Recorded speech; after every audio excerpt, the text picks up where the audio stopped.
السلام عليكم يا ناس الخير. في الدنيا كاين أسئلة ما عندهاش جواب واحد، أسئلة كتضرب في العمق ديال الروح. والسؤال اللي غنتوقفوا عنده اليوم هو واش العائلة الحقيقية هي اللي كتجمعها صدفة الدم ولا هي اللي كيبنيها اختيار القلب؟ اليوم غنغرقوا في حكاية غريبة، حكاية كتشبه لشي حاجة مكتوبة في كتاب القدر، حكاية بطلتها امرأة بسيطة ولكن قلبها كان كنز ما يقدر بثمن. سميتها ليلى الحرب. غتشوفوا كيفاش ليلى اللي كانت مجرد خادمة فقيرة قدرت تنقذ راجل ثري قوي ومالك أراضي شاسعة هو فهد العتيبي. ولكن هذا الإنقاذ ما كانش مجرد عمل خيري، حيت غيكشف ليها سر مظلم مخفي من 8 سنوات، سر غادي يقلب حياتها رأسا على عقب، وغادي يجبرها تواجه السؤال: إلا اكتشفتي أن ولادك اللي ربيتيهم بحب وسهرتي عليهم هما ولاد أغنى رجل في البلاد، شنو غيكون قرارك؟ تابعوا معايا مزيان يا أصحاب العقول والقلوب، حيت هاد الحكاية ما فيهاش غير الدموع والحزن، فيها درس عظيم في معنى الأبوة الحقيقية وفي معنى الاختيار. يلا ركزوا معايا، الحكاية يلا بدات. ليلى الحرب كانت مرأة من نوع خاص، ماشي بالزين ولا بالمال، ولكن بالعقل الثقيل والقلب الكبير. كانت كتخدم في مزارع الناس من الفجر حتى الليل، غير باش توفر لقمة حلال لولادها عمر ونورة. ليلى كانت عارفة أن الفقر ماشي عيب، ولكن العيب هو الكسل، وهادشي كانت كتعلمو لولادها. في طريق رجوعها لدارها الصغيرة اللي كانت بعيدة على قصور الأغنياء، كانت الشمس بدات كتغيب. شوية توقفت ليلى وشافت على الأرض واحد الراجل ضخم وقوي، الدم كيسيل من جبينه وهو كيتألم، الخيول ديالو كانت متضاربة حداه. هذا الراجل كلشي في البلاد كان كيعرفو، هو فهد العتيبي، مالك أكبر الأراضي ورجل ثري وكيخاف منه الجميع. هنا خافت ليلى، خافت من المشاكل اللي قدر يجيبها معاها التعامل مع الأقوياء. عمر ونورة تخباو موراها، ولكن نورة همست ليها بأجمل جملة، قالت ليها: ماما راه مصاب، خلينا نعاونو. قلب الأم وكلمات البراءة هما اللي غيحكموا. ليلى ركعات حدا فهد اللي كان في غيبوبة جزئية، والملامح ديال الوجه تغيرات بحال شاف شي شبح، وبصعوبة تمتم كلمات غريبة ما قدراتش ليلى تفهمها. ليلى قررات تهز داك الراجل الضخم وتديه لدارها، ولكن فهد ملي فاق شوية فجأة صرخ برعب وقال ليها: لا، ما نقدرش نرجع للدار، ماشي دابا، عافاك. تخيلوا معايا أغنى وأقوى رجل في البلاد خايف يرجع للقصر ديالو. في نظركم شنو هو السر اللي غيخليه يفضل كوخ ديال خادمة فقيرة على القصر ديالو؟ كملوا معايا الحكاية.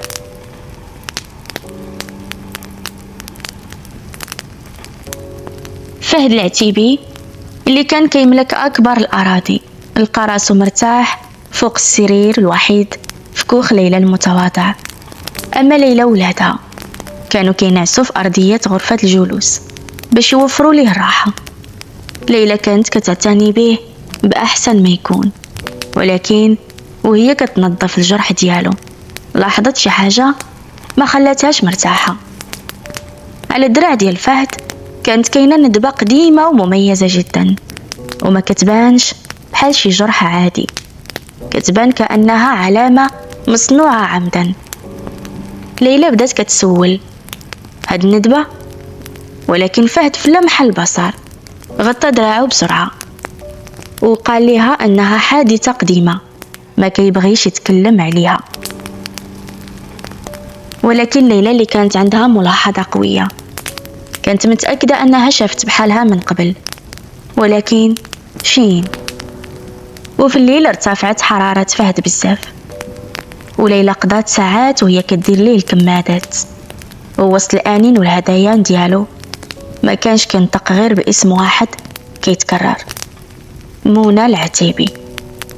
انا وعدتك انني غادي نرجع. ملي فاق فهد سولاتو ليلى مباشرة: شكون هي منى العتيبي؟ تبدلات ملامح فهد وتنهد بحزن عميق، وقال لها أن منى كانت شخص مهم جدا في حياته، ولكنها رحلات من زمان بعيد. قالت ليه ليلى: فين رحلات؟ قال لها: هادشي ما كيهمش، المهم أنني أنا خدلتها، ودابا غادي يكون الوقت متأخر بزاف باش نصلح اللي فات. ليلى حسات بداك الحزن، حزن قديم ولكن باقي حي في عينين هذا الراجل. ولكن هادشي ما منعش أن فهد يبدا يتعلق بعمر ونورة. وفي الصباح كتفاجئ ليلى ملي شافت فهد جالس على الأرض كيلعب بالرسم مع نورة، وعمر كيشرح ليه مسائل الرياضيات. كانوا كيضحكوا كأنهم عائلة حقيقية. فهد اللي عنده الطباخين والخدم في القصر ديالو كان كيتذوق الأكل البسيط ديال ليلى وكيعترف باللي فطارو كاين الخدم ولكن ما كاينش الحنان في الماكلة. كاين فرق كبير. ليلى بدات كتسول راسها كيفاش راجل قوي وحزين بحال هذا ومعاه سر الندبة واسم منى كيلقى الراحة والسعادة مع ولادها بهذا الشكل؟ واش هادشي مجرد شفقة ولا كاين شي رابط قديم ما بين هذا الراجل وهاد الوليدات؟ هذا هو اللي غنعرفوه في اللحظة اللي غادي تبدل كل شيء.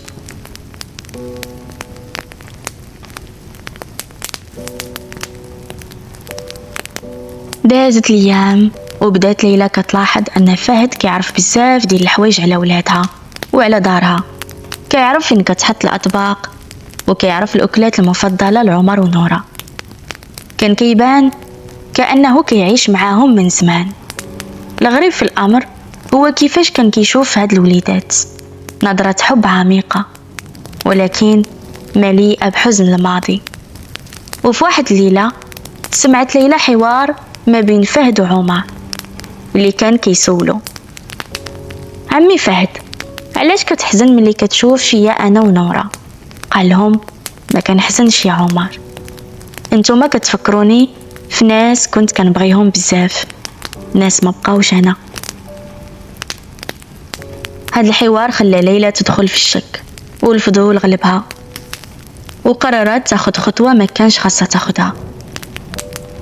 تسللت ليلى لغرفة فهد وهو ناعس، بدات كتقلب في حوايجو ولحسن الحظ لقات في جيب قميصو محفظة جلدية غالية وفيها صورة قديمة. اللحظة اللي شافت فيها ليلى الصورة عالمها كله نهار. كانت صورة لمرأة شابة كتحضن طفلين رضيعين. المرأة كان عندها شعر داكن وعينين كبار، ولكن الرضيعين كانوا النسخة طبق الأصل من عمر ونورة في الصور. ليلى قلبت الصورة على ظهرها وكان مكتوب عليها بخط قديم: منى العتيبي، وكنوزنا للأبد في قلب فهد. منى العتيبي، الاسم اللي كان كيهمس به فهد في الحمى. وفهد العتيبي والطفلين هما عمر ونورة. هنا توقف كل شيء بالنسبة لليلى، توقفت اللحظة وتوقفوا الأسئلة، وكانت متأكدة أن فهد هذا راجل غريب اللي نقداته على الطريق هو الأب الحقيقي لولادها.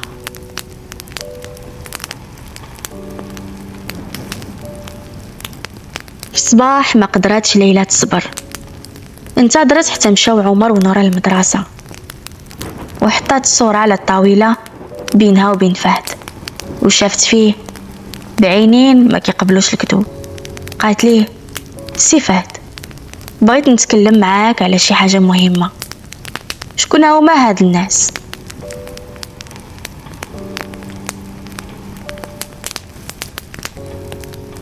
ملي شاف فهد الصورة تصدم، حس بالذنب والخوف، حاول أنه يتملص، ولكن نظرة ليلى كانت قوية من قوته وثروته.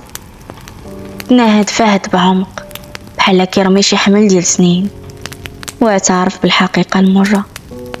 قال لها المرأة في الصورة سميتها منى العتيبي، كانت مراتي، أما الوليدات هما ولادي عمر ونورا. هنا تحطم عالم ليلى، كل سنين ديال التضحية والحب، كل سهرة سهرتها، كل لقمة وفراتها، كل شي تبخر. شدات في الطاولة باش ما تطيحش، وكلماتها خرجوا بصعوبة. قالت ليه هذا مستحيل، عمر ونورا هما ولادي، ربيتهم ملي كانوا رضع، انا اللي لقيتهم في دار الايتام مهجورين. بدا فهد كيشرح ليها بمرارة كيفاش ان مراته منى صابت باكتئاب حاد من بعد الولادة، وبدات كتقول باللي هي ماشي ام صالحة، وفي يوم من الايام اختفت بالرضيعين، وخلت رسالة انها غتعطيهم اللي غيستطيع انهم يرعاهم بشكل افضل. قلب عليهم فهد بجنون ولكن ما لقاهمش، ومن بعد عامين لقى منى، ولكن آثار الطفلين اختفوا. خلاتهم منى في دار الأيتام بأسماء مستعارة، وقالت لهم أنها أم عزباء وما عندهاش راجل. وهنا جات اللحظة اللي جمعت فيها خيوط القدر كلها. هز فهد راسو وشاف ليلى وقال لها بصدق، هذيك المرأة اللي جات لدار الأيتام وتبنات رضيعين بكل حب، هذيك المرأة كانت انتي يا ليلى، انتي اللي عطيتي لولادي حياة كريمة ومليئة بالحب اللي ما قدرتش انا نوفرها لهم. يا سبحان الله، ليلى اكتشفت انها نقضات الاب وربات الابناء، وهنا بدا صراع من نوع اخر، صراع الحقوق العائلية. ليلى هربت من الدار بقلب مكسور، ما عرفتش واش تبقى الام الحقيقية بالحب ولا تخلي فهد الاب الحقيقي بالدم ياخذ ولاده.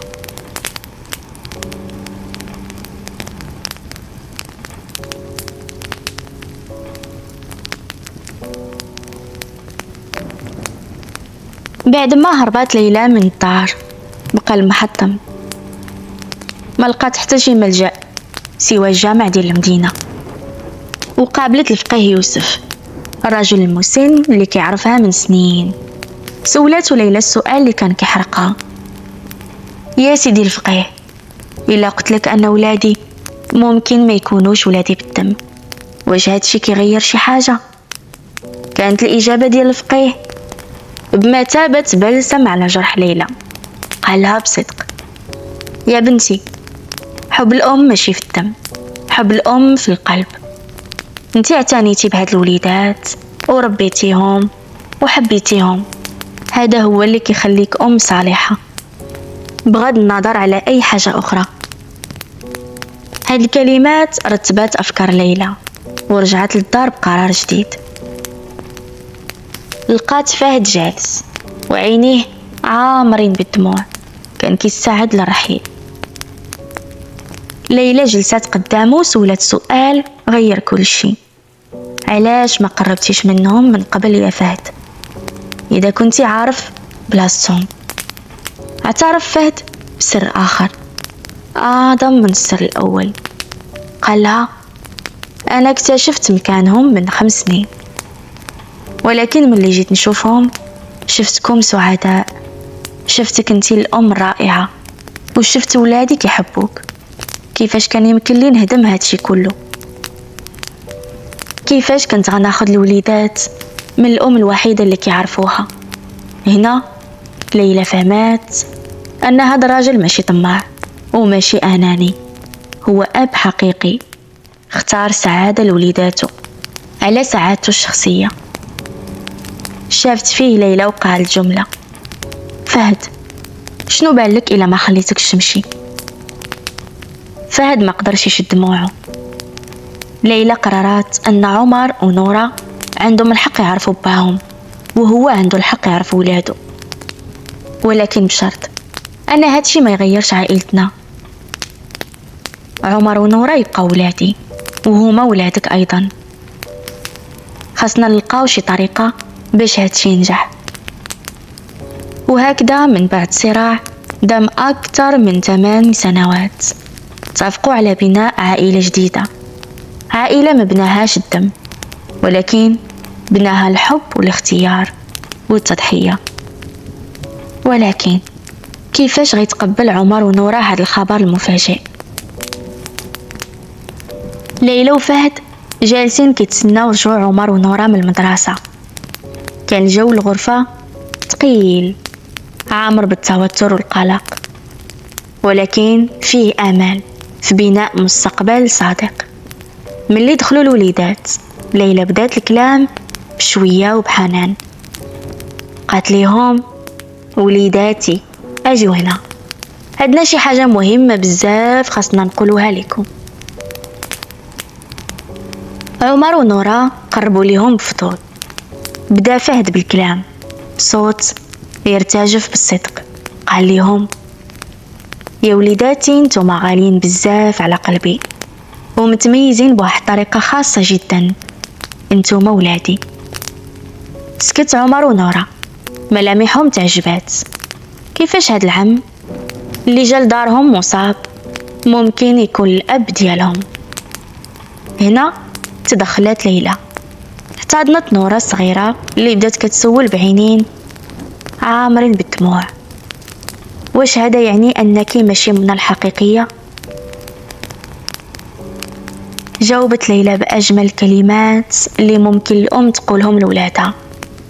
قالت ليها: نورة يا أميرتي، الأم ماشي بالضرورة هي اللي كتولد. الأمومة هي الرعاية، هي الحب، هي التواجد الدائم. أنا ماشي أمكم الحقيقية، وفهد هو باكم الحقيقي.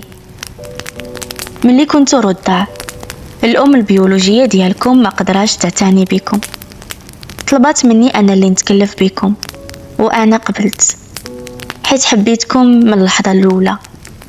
العم فهد هو باكم الحقيقي، ولكن أنا هي الأم اللي اختارتكم. عمر اللي كان أكبر سنا سول السؤال اللي كيخاف منه كل طفل متبني: ودابا يا عمي فهد، واش غادي تدينا بعيد على أمي ليلى؟ ابتسم فهد ونزل على ركابيه قدامهم وقال لهم: أبدا يا عمر، بيتي هو فين ما تكونوا نتوما. بغيت نبقى قريب منكم ديما، ولكن لما نبعدكم على أمكم ليلى. بغيت نساعد أمكم في بناء عائلة سعيدة.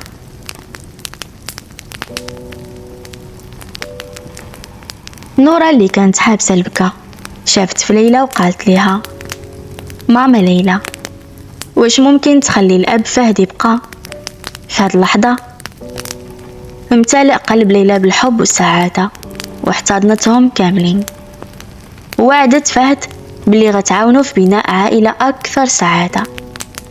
وهكذا ربحوا الأطفال الأب ديالهم بلا ما يفقدوا الأم، وربحوا الأبوان عائلة ما تكونتش بصدفة الدم، ولكن جمعات بصدق المشاعر وحسن الاختيار. ولكن واش غيسكت المجتمع والناس على هذا الوضع الغريب؟ هذا هو اللي غنشوفوه من بعد.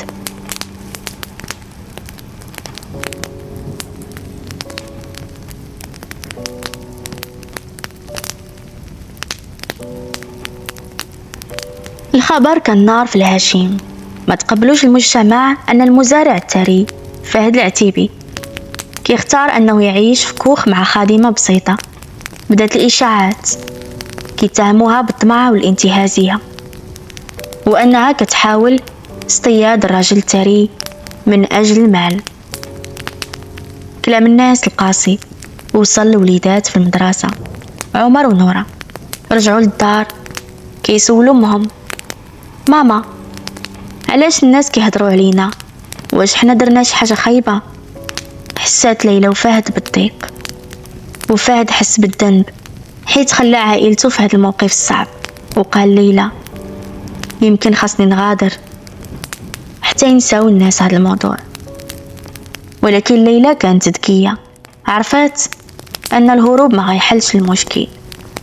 إلا رحل فهد غيأكدوا الناس أنهم كان عندهم ما يخبيوه.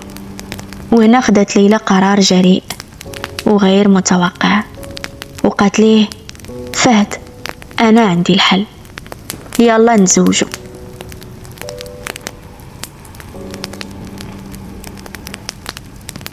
فهد تفاجأ، زواج؟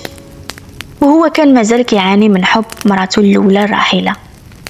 وقال ليلى بصراحة: ليلى، أنا ما متأكدش واش نقدر نحب شي مرة أخرى من بعد منى. واش من العدل أنني نتزوجك بلا ما نكون عاشق ليك؟ جاوبته ليلى بحكمة كتوزن بالذهب. قالت له: فهد، الحب ماشي غير شعور عاطفي، الحب هو الصحبة، هو الرعاية، هو بناء شي حاجة قوية ومستمرة. أنا ماشي محتاجة منك تكون مغروم بيا، محتاجة تكون أب صالح لعمر ونورة ورفيق طيب ليا. واش هادشي ماشي كافي؟ تأثر فهد، فهم أن هاد النوع من الحب هو اللي محتاجه، حب مبني على الاحترام والمسؤولية المشتركة. وهكذا تزوج فهد الثري وليلى الخادمة في حفل بسيط، باش يصبح الزواج هو الدرع اللي يحمي عائلتهم من إشاعات الناس. العائلة تقوات وخلوا بيت ليلى الصغير، وشرا فهد ليهم بيت كبير. ولكن الزواج اللي مبني على التفاهم ماشي ديما كيكون سهل. بدات خلافات بسيطة حول تربية الأطفال. فهد بغى يعطيهم كل شي دقة وحدة، وليلى بغاتهم يبقاو متواضعين. واش هاد الحب جديد غيصمد قدام تحديات الحياة اليومية؟ كملوا معايا الحكاية.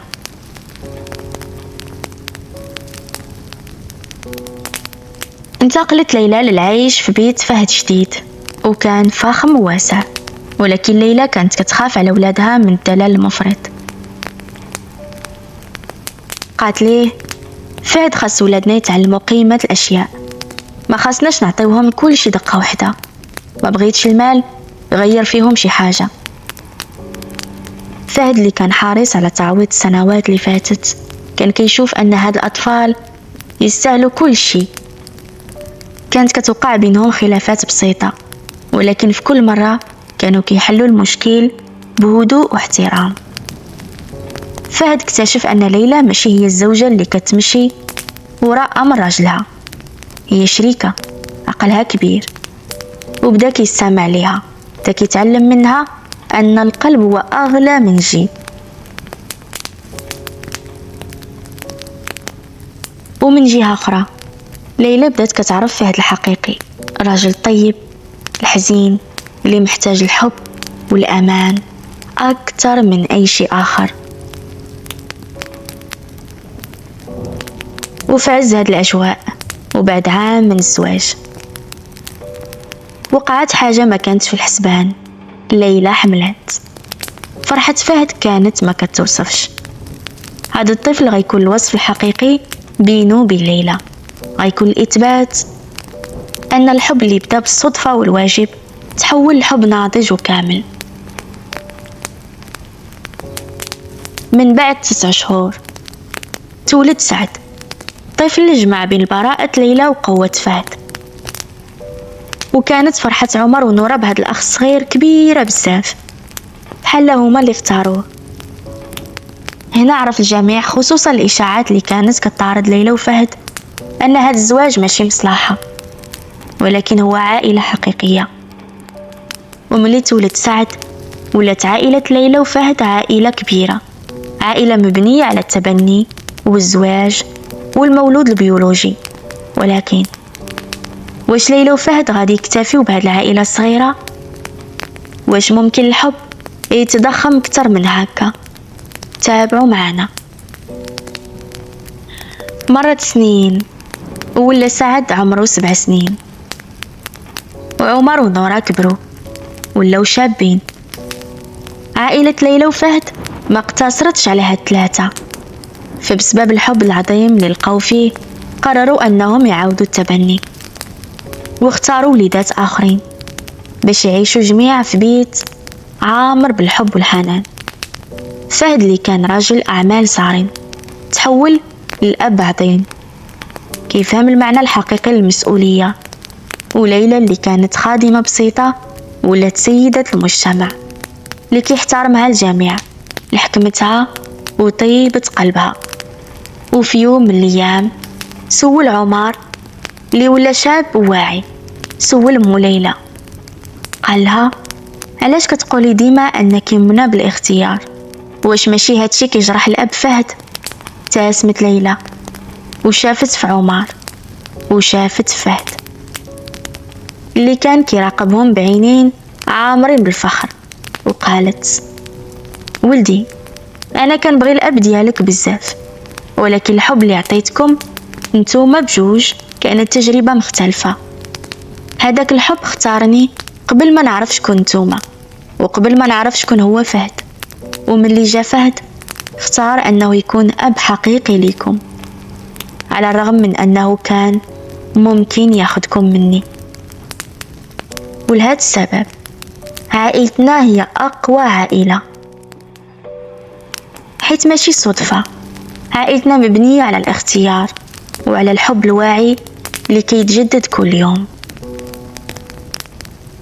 ومن بعد شافت ليلى فهد اللي خدا الكلمة وقال ليلى علمتني أن أهم حاجة في الحياة هو أنك تكون أب حاضر ماشي غائب.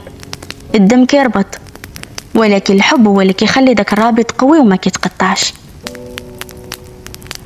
وهكذا يا حبابي كنختموا حكاية ليلى وفهد العتيبي، حكاية علمتنا أن القصور تقدر تكون باردة والأكواخ تقدر تكون دافية، وأن العائلة الحقيقية ماشي هي اللي كتشارك نفس الدم، ولكن هي اللي كتشارك نفس الأحلام والقيم ونفس الحب اللي كيختاروه كل يوم.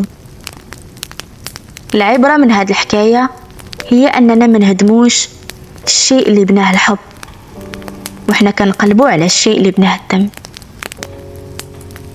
وصلت الحكاية لنهايتها ونتمنى تكون لمسات قلوبكم يا أصحاب الروح طيبة.